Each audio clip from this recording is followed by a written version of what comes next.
Sangat sulit untuk melepaskan seseorang yang kamu cintai untuk pergi. Butuh bertahun-tahun untuk menyadari bahwa tidak ada orang lain selain dia, dan dalam waktu 3 hari kamu akan kehilangan dia selamanya. Aku sudah mengatakan bahwa hidupku seperti sebuah film, dan jika itu benar-benar terjadi, penulis skenario pasti tidak menginginkan aku untuk bahagia. Hari bersama Alice bagian kedua. Aku terjaga sepanjang malam memikirkan bagaimana menjalani hari yang menyenangkan. Aku mendapat ide yang mantap. Kami akan menghabiskan hari terakhir di tempat yang sama seperti pertemuan pertama kami berlangsung, sebuah kota bersejarah di wilayah kami. 7 tahun yang lalu kami bertemu di sana ketika sekolah kami berlibur. Aku pikir itu sempurna untuk mengakhiri di tempat di mana semuanya dimulai. Aku memberitahu Alice tentang hal itu dan dia dengan senang hati setuju. Aku membeli tiket bis ke kota itu dan kami bertemu di stasiun. Perjalanan itu memakan waktu 2 jam. Alice tidur di pundakku sepanjang waktu dan aku hanya mengingat saat-saat terindah dalam hubungan kami. Di luar jendela bis terlihat cuaca yang indah. Matahari bersinar terang yang belum pernah kulihat sejak hari itu di taman, dan langit cerah. Aku tidak memesan tur apapun sehingga kami bisa berjalan dengan bebas. Pertama-tama aku menawarkan untuk pergi ke tempat yang sangat istimewa. Ada mata air yang airnya sangat jernih. Di masa kecil kami melarikan diri dari semua orang, lari ke mata air ini dan saling menceritakan rahasia kami masing-masing. Lalu kami menjadi sangat dekat satu sama lain. Kemudian orang-orang menemukan kami dan kami dihukum. Alice dan aku pergi ke sana, tetapi ketika kami tiba di tempat itu tidak ada mata air lagi. Betapa simbolisnya, kataku pada Alice.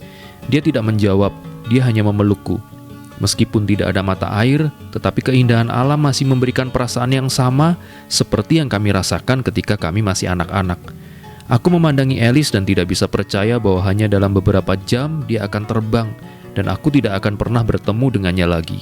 Kami tidak membuang waktu dan pergi ke lokasi penting berikutnya bagi kami, tempat seorang wanita tua menjual es krim. 7 tahun yang lalu kami datang ke sini tanpa uang sama sekali dan untuk membeli sesuatu sangat tidak mungkin. Dan wanita tua ini sepanjang hari memberi kami es krim gratis yang ia buat sendiri. Tetapi ketika kami datang ke tempat itu, dia tidak ada di sana. Tetangga sekitar mengatakan bahwa dia meninggal 2 tahun lalu. Aku hanya berdiri di sana, tidak bergerak, menatap lantai. Alice memelukku lagi dan berkata bahwa dia mengerti yang aku rasakan. Mula-mula mata air yang telah mengering, sekarang berita tentang kematian wanita tua ini. Hanya ada satu tempat yang tersisa yang bisa membahagiakan kami sedikit. Pohon ek yang kami naiki dan menulis inisial kami di sana. Kemungkinan besar pohon-pohon itu sudah ditumbuhi lumut. Tapi ketika kami sampai di sana, sungguh tidak bisa dipercaya. Nama-nama itu masih ada, seolah-olah baru dibuat kemarin. Aku pergi ke pohon ek dan meletakkan tanganku di prasasti ini. Dan Alice mendatangiku dan meletakkan tangannya di tanganku. Alice memelukku lagi dan kemudian dia menciumku. Burung-burung mulai bernyanyi di sekitar meskipun sudah musim gugur. Dan rumput tampak berubah menjadi hijau dan langit menjadi lebih jelas dan lebih jelas lagi. Tiba-tiba ponselku berdering keras. Itu adalah timer yang mengatakan sudah waktunya bagi kami untuk pergi. Kami naik bis dan tiba di bandara 10 menit sebelum waktu boarding ditutup. Aku menatap Alice dan dia menatapku.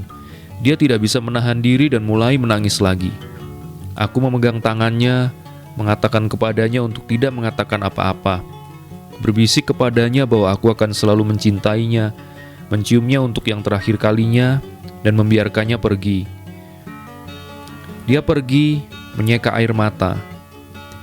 Aku melihat melalui jendela bandara, pesawat yang sedang terbang jauh dengan seorang gadis yang aku ingin miliki sepanjang hidupku. Tetapi nasib memutuskan dengan cara yang berbeda. Selamat tinggal, Alice. Ketika pesawat sudah tidak terlihat lagi, aku memanggil taksi untuk pulang ke rumah. Kemudian aku mulai batuk-batuk dan aku mengambil sapu tangan untuk menutup mulutku. Setelah batukku berhenti, aku melihat ada darah di sapu tangan itu.